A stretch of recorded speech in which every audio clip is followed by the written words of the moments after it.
Thank you for tuning in to Sports Talk Unlimited. Today is our Friday predictions portion of the show, and we're going to get right into the topics as always. And we're going to start with the Washington Redskins versus the Buffalo Bills. The Washington Redskins come in with a record of 3-3, and they face the Buffalo Bills, which are 4-2. Your predictions for the game? Well, I'm going to go ahead and say I'm going to pick the Bills this week. The Bills, potent offense, think they're going to be able to go ahead and score points, put points on the board, and that is the thing that the Redskins have a problem doing. They don't score points well. They have quarterback issues, a lot of injuries, defense troubles. I don't really know what's going on with the Redskins. Can you bounce back? I don't think so. I'm going with the Bills. I'm taking the Bills also. I don't think the game's going to be such a runaway game. The Bills are coming off a bye week. Teams coming off the bye week haven't performed so well, but the Bills have Fred Jackson. He is right now leading the team with the fourth rushing attack in the league. They're 30th against the pass and the run.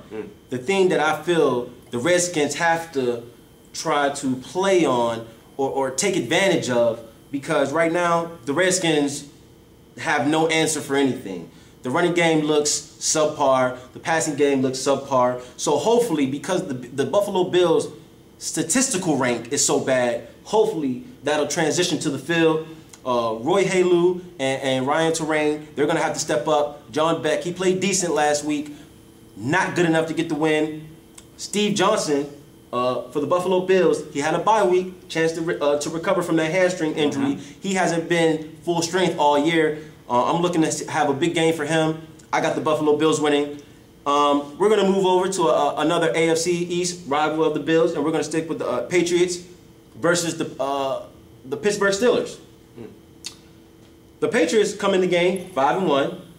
The Steelers 5-2. Your predictions on the game? I feel that this traditionally would be a very good game. I feel that if the Steelers defense was playing like the usual Steelers defense, that they would have a very, very good chance of winning this game. But on the contrary, the Steelers aren't playing Steelers defense. They look a little suspect at times. They're not shored up as much as usual. And I feel that Tom Brady, Wes Welker, and the boys will be able to put up points, enough points, and hold the Pittsburgh Steelers offense. So I think I'm going with the Patriots. I'm going with the Patriots. I'm going opposite. I'm going with the Pittsburgh Steelers. The rushing game is a question mark for me, though. Right now, Rashard Mendenhall, I think he's only had one 100-yard game this season. What's the backup's name? Gibson? No, Isaac Redman. Isaac Redman. He's been playing pretty decent. Still, the rushing game is a question mark for me. Ben Roethlisberger, though, he's been catching fire the last couple games. They haven't really played strong opponents, but he has caught fire ever since that Tennessee Titans game where he threw for 5 touchdowns. The Steelers' defense, like you said, haven't been the Steelers' defense in the past. But one thing to note is they're second against the pass right now, only giving up about 171 yards per game. Tom Brady throws for 350 yards per game. That's going to be the big matchup to me. If the Steelers defense can stop that pass, kind of slow Tom Brady down, get that running game starting to click a little bit more, they can hold Tom Brady off the field. You've seen Dallas do it. Dallas had a chance to win. Dallas defense, even though the Steelers defense isn't that great this year, still, I don't feel is as good as the Steelers defense. Tom Brady, again, there's nothing else to say about him. It's going to be tough for the Steelers, but I got the Steelers defense stepping up finally, and I have Ben Roethlisberger coming in for a big game. We're going to move over to the NFC East in a big showdown between the Dallas Cowboys and the Philadelphia Eagles. Right now, the Eagles are trying to bounce back from a 1-4 start. They won a game against the Redskins to make them 2-4. They're coming off a bye week. Again, teams off a bye week this year haven't performed very well on Sunday. Cowboys coming at 3-3. Eagles coming at 2-4. Your predictions for the game? This is a tough game to predict. The Eagles versus the Cowboys is a very good game every year. But when you look at the statistics, Tony Romo in the fourth quarter, Mike Vick in the fourth quarter. Some might think you would say Vick, but the stats go with Tony Romo. Tony Romo has thrown more touchdowns than Michael Vick in the fourth quarter. Michael Vick has only thrown, I think, 200 some yards in the fourth quarter this year. He hasn't really been doing much in the fourth quarter. They've been not so good in the fourth quarter. I think the Dallas Cowboys will come out, run the ball effectively, have the passing game. The receivers are too big. They're too big for the little corners that the Eagles have. And I'm sorry, Philly, Dallas wins.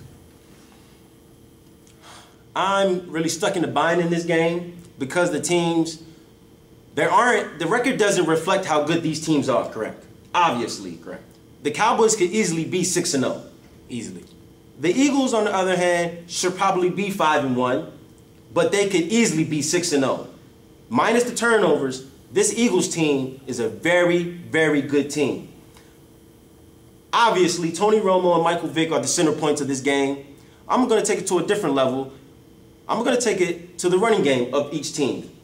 The Eagles have the #1 rushing attack in the league with LaShawn McCoy leading the way. And newly found rookie DeMarco Murray, he just broke the Dallas Cowboys record for rushing yards in a game. So I'm looking to see what DeMarco Murray's going to do in this second game after such a great performance. If he stays focused and if he stays on track, if they can get their running game going, Romo obviously has tremendous talent. I think that'll take a lot of pressure off Romo, as last week against the Rams. Again, it was the Rams. But if DeMarco Murray can get that running game started, I think the Cowboys have a very good chance to win. The thing about the Eagles are, they have the #1 rushing attack. Dallas has the #1 rush defense. Yes, it does. It's going to be hard for LaShawn McCoy to get those 20-yard gains, 25-yard gains, 15-yard gains, 50-yard gains. It's going to be hard for him to do that against this tough Dallas run defense. If the Eagles can establish a run game, hold on to the ball, I think it's going to be tough for any team to beat them.